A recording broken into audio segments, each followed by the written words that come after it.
Here are 3 things that the Canadian government has done in the last few months that should terrify you to the core. Hopefully it jolts you into a dose of reality. Number 1, the government failed to protect us, completely failed to protect us against coronavirus.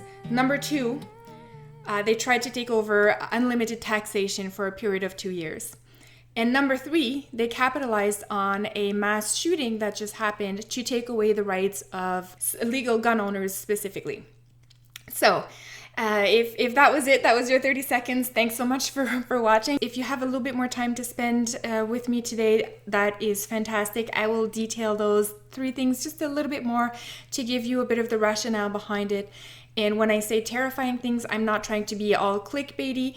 It really is that the measures that have been taken are terrifying because they are propelling us to such a fast rate to an authoritarian government. The same tactics were used in Soviet Russia and then all of the Soviet countries. So here goes.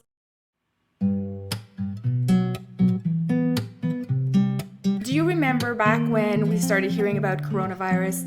They actually kept coming out. So all the trio, I should say. First of all, it was Patty Hajdu and Theresa Tam, and then Justin Trudeau came out and started saying the same thing.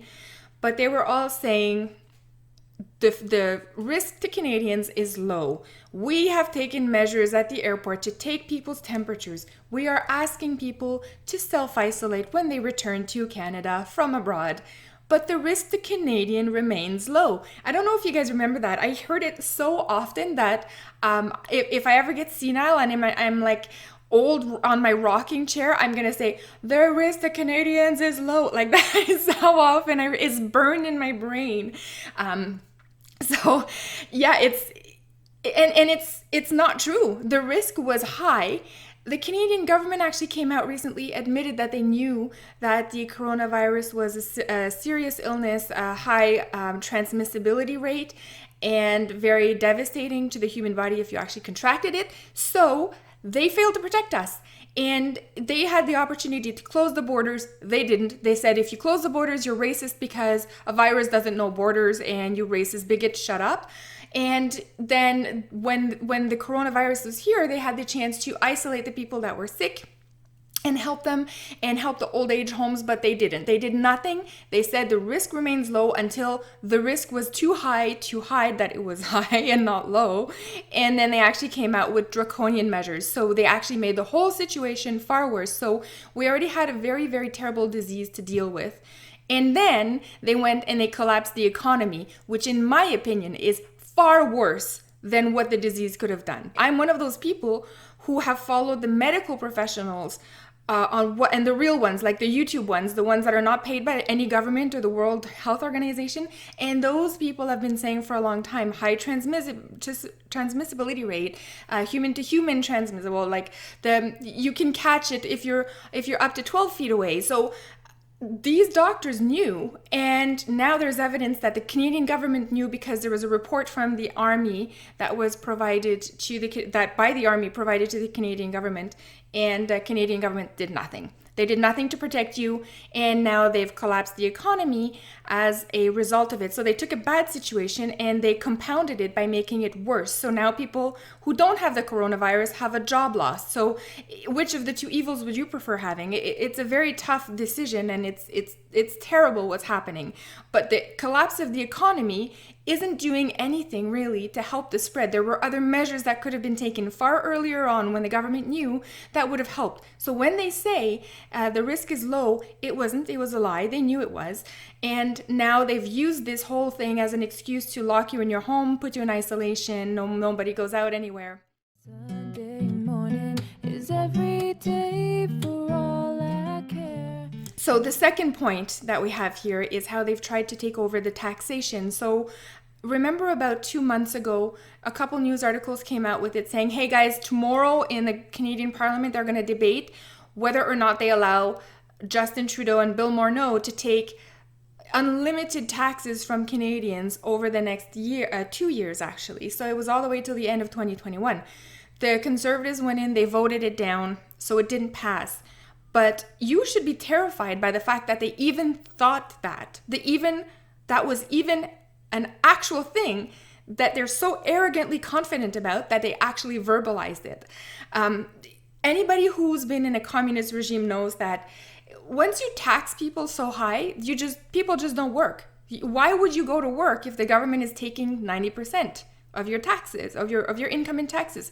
I'm taxed at about a 45% rate, and I'm at the point where I'm like, I don't want to take a promotion, get more stress at work, because it's not worth it anymore. I work almost half the year so that the taxes can be taken away, and I don't get that. So if you're taxed any higher than that, people are just not going to work. So what do you do after you run out of that money, right? And the other thing that you should be terrified about is the fact that they actually proposed it. Means they knew they didn't have money. They knew it. They've been spending like a drunken sailor with a daddy's credit card. That's a terrible example. See, I'm not good on the fly. This is why I don't like to debate. But imagine if you have a teenage daughter and you give her a $10,000 credit card, she'll go and spend it on tons of stuff. And this is the kind of thing that the Canadian government is doing. It's our money, but they're spending it like it's unlimited.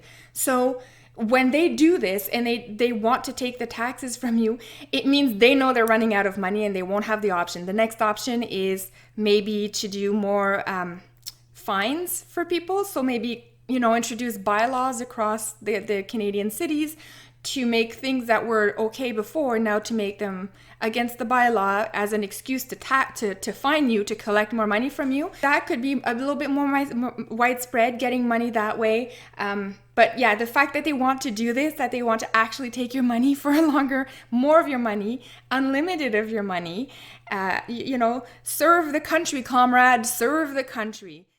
Light my candles in a daze, 'cause I found God. Now, the third thing, there was a mass shooting in Nova Scotia. It wasn't just a shooting. The guy actually went around and burned people, their homes, so they died by fire, and he shot a few of them. So very terrible tragedy that happened in Canada right in the middle of the outbreak of the COVID-19. And the government very swiftly, and I shouldn't even say the government, because it's not even all of the Liberals, because they couldn't even vote. This was done outside of the government normal parliamentarian debate procedure. They actually did a order in council, which is very rarely done. But essentially what that means is it gives Justin Trudeau the equivalency of dictatorship powers, right?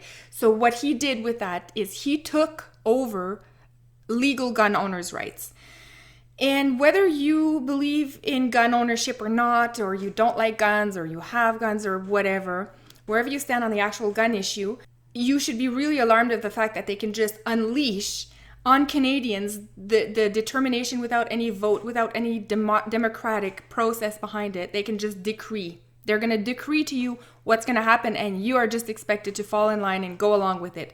So when they did this with the guns, it took away from law-abiding gun owners, the most vetted people in the world in terms of gun ownership. It's very, very tough to get a gun in Canada, just a legal one.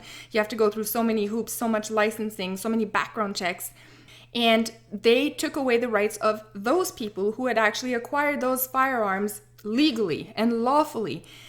And imagine if it was something else. So I'm just going to pick an example because I find the guns is hard to understand if you're not a gun owner yourself. I'm gonna use cars as an example. So in Canada, you have to get your driver's license, and you go through a few hoops to get that. There's a test, there's a driver test, there's a written test, and after that, you have a probationary period in most provinces. It's depending on the province, but probationary period, and then you get your full license. Then you go out and you buy a car. You buy an actual car with your money. You own it. The title is in your name. You've bought the license plates for it, and you're paying your insurance. And all of a sudden, you wake up on a Friday, and Trudeau says, well, these 1,500 cars on this list are now deemed illegal in Canada because the carbon emissions are too high, and we need to stop it. It's too dangerous in Canada, so we're going to ban these 1,500 cars. And only electric cars are going to be allowed because those ones don't do anything. Barely anybody has an electric car in Canada, but a lot of people have the Honda Civic, and the Honda Civic is on that goddamn list. So now you're stuck, and I apologize taking the Lord's name in vain. I'm just so frustrated with some of these issues. I can't, anyways, okay. So you have that list, your Honda Civic's on that list, and you're like, oh crap. Now the government has just told you you can't drive your car, you can't sell it, you can't trade it. It just has to sit in your parking lot. You're not allowed to use it. And in 2 years, we're going to buy it back from you. Now, it's called a buyback program, which is the worst naming for a project or some kind of a process in history, because they're saying buyback, but you didn't buy your car from the government. You bought it from a private dealership. And now they're saying buyback as if you bought it from them and they're buying it back from you. I don't know how that is even a name for this thing. It's the most misleading thing ever. But now you've bought it for $20,000, let's say 2 weeks ago. Now your car, your Honda Civic, is on that 1500 list because it's too dangerous for carbon emissions. And now your government is going to tell you in 2 years, we're going to buy it back for about $10,000. And the funniest part about, and I shouldn't say funny, it's not funny. The most ironic part of all of this is they're going to use your tax dollars in between to formulate that buyback program and pay all the employees that are going to run that program. And so you're paying the government to buy back the car. It's so illogical and ridiculous and such a power grab that you should be absolutely terrified that happened to the gun owners, because it can happen to you for anything else. So Justin Trudeau, by decree, via dictatorship now, has taken away the rights of the gun owners.